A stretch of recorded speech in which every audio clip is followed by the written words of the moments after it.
Hi, hello students. So next lab experiment is monostable multivibrator using 5-5 timer. So this is the circuit diagram. So Vidyavati madam will tell you how to connect the rig up the circuit in using your discrete components on the breadboard. So madam will start now. Good morning students. Today I am going to show you how to rig up the monostable multivibrator circuit using discrete components. So yesterday as I told, first you short the pin numbers which are shorted before only. So 4 and 8 I am going to short now. This is the timer I have placed on the breadboard. This is pin number 4 and this is 8. And you can see here in this circuit 7 and 6 is shorted. 7 and 6 I have shorted like this. These two green wires I have shorted 4 and 8 and 7 and 6. You can just see on the breadboard. And now let me connect the resistor 18 kilo ohm from pin number 4. This is 18 kilo ohm. One of the terminal is connected to pin number 4 and other end is switched on the breadboard here. And from there you can observe the circuit. It is given to the capacitor, that is 0.01. So other end of the resistor is connected to 0.01 and another end is on the breadboard and it is given to the ground. So I will make this side of the breadboard as ground terminal so that from source I can give the ground terminal. This I have made it as ground now. Is it clear now? So now let me connect 10 kilo ohm. You can see in the circuit it is given from pin number 4 to pin number 2. So from pin number 4 I am connecting the resistor and it is given to the pin number 2 of the op amp. You can see here. I have connected 10 kilo ohm from pin number 4 to pin number 2. At the same time I will give diode, that is from pin number 4 it is given to the cathode. Cathode is connected to the pin number 4 of the diode. Silver ring is the cathode terminal. So I am connected the diode here and it is given to the pin number 2 of the timer. Okay, I will place here diode. Then from there again I have to give one capacitor, that is 0.01 from pin number 2.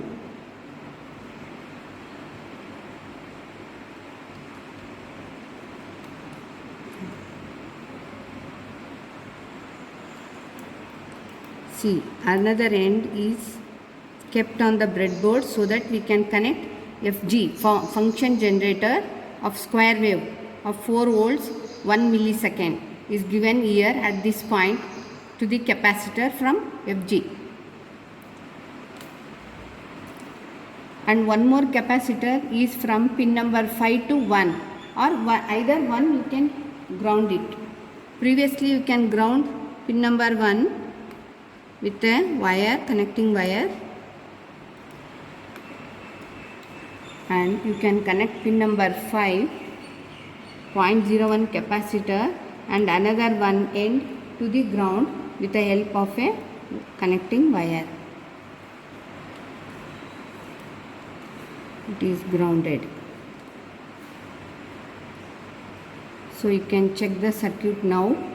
See, from 4 and 8 I have shorted here and 7 and 6 I have shorted here with green color wire and one more connection I have left here. See, from 7 and 6 I have shorted and that connection is connected to the junction of resistor and capacitor, that is 18 kilo ohm resistor and capacitor. So that is given to pin number 7 or 6.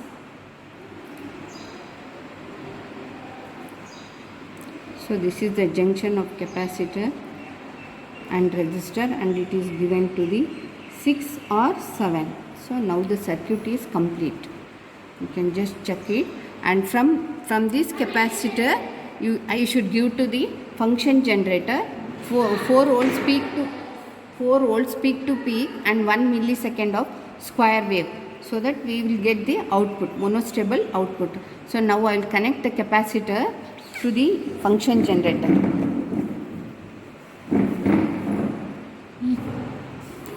Now you can just see here. See, already one breadboard already madam has done the connection, so we'll show you the output here itself. On one of the probe is connected at pin number 2 to check the capacitor output, and at pin number 3 you will get actually the monostable output. So let us look into that. So here you can see the function generator is placed at 1 kilohertz. That automatically means 1 millisecond is your time period, and the voltage you can see it is 4.73. you can adjust it to 5 volts here. Okay, approximately 5 volts, and you have a that is 1 kilohertz, and you can see here it is a square wave has been selected, right? And you have a supply, 5 volt supply is being connected to the VCC, and ground, always remember to give the ground point, so common ground is given. And now you can look at the output of the CRO. So already I have explained you the theoretical part of monostable multivibrator in the experiment using multisim. So the same explanation is will be for this also. So I'm not explaining you the design part. Already the design part I have explained you. So you remember that the time t is equals to 1.1 times of R into C. And what is monostable? One of the state is stable. You can see here this 0 line, this is a stable line, stable point, and the one, when I give a trigger pulse, then I get the unstable state, that is 1.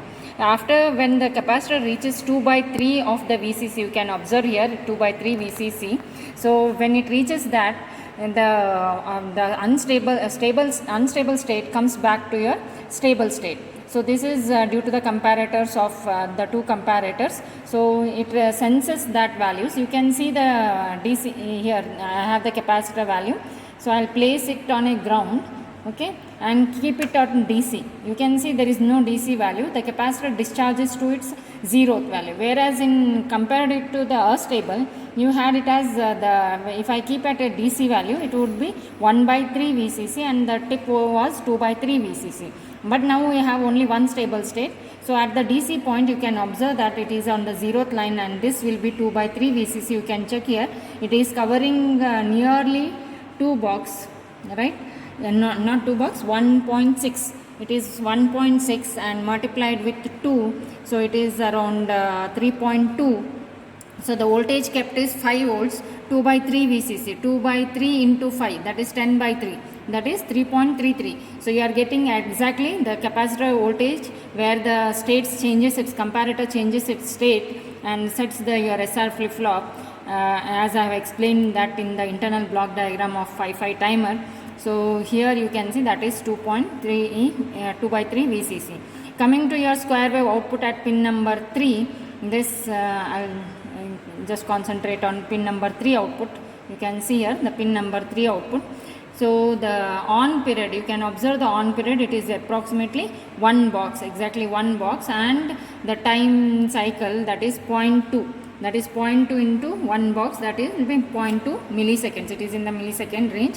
So that is your T on. So 1.1 into R into C, that gives you, we had designed it for that is 200 microsecond. What is 200 microsecond? It is nothing but 0.2 milliseconds, right? So we have got that, we have verified the result, the pulse width of 0.2 milliseconds or 200 microseconds, and you can see the off period is larger. Whenever you get a you can have the look into the capacitor voltage also. Now you can see whenever there is a triggering in the pulse, when you apply a triggering pulse at pin number 2, which is less than 1/3 times of the VCC, then your capacitor starts charging, and then when the capacitor reaches 2/3 VCC, again it initiates your comparator 1, and that makes the output goes into low. So you can observe one is stable state, the 0th, and the other one is the unstable state. So we call it as a monostable. So you can observe the VCC also of the output. So I will place this on this line. You can see this is placed on a line. You have two boxes, and here it is 2 volts. So 2 into 2, that is 4 volts of your VCC you are getting, and we have it as 5 volts. So approximately you will be getting that amount.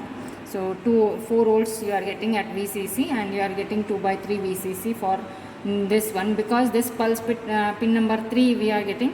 Even you can observe the signal at the initial value, that is input value. So this is your input. You can observe the input. It is a square wave because I have applied a square wave here. So that is your input, and when I apply at pin number 2, you can see at pin number 2 you can observe that is the pulses. Sorry, 1 second.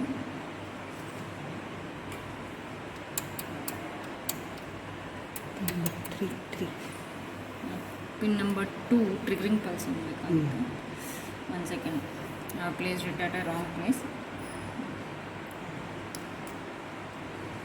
So you can observe that the pulses have been changed to a triggering pulses, and that is your output. So thank you, students. I hope you have understood. So thank you, Vidya, for rigging up the Thank circuit. you, ma'am. Okay.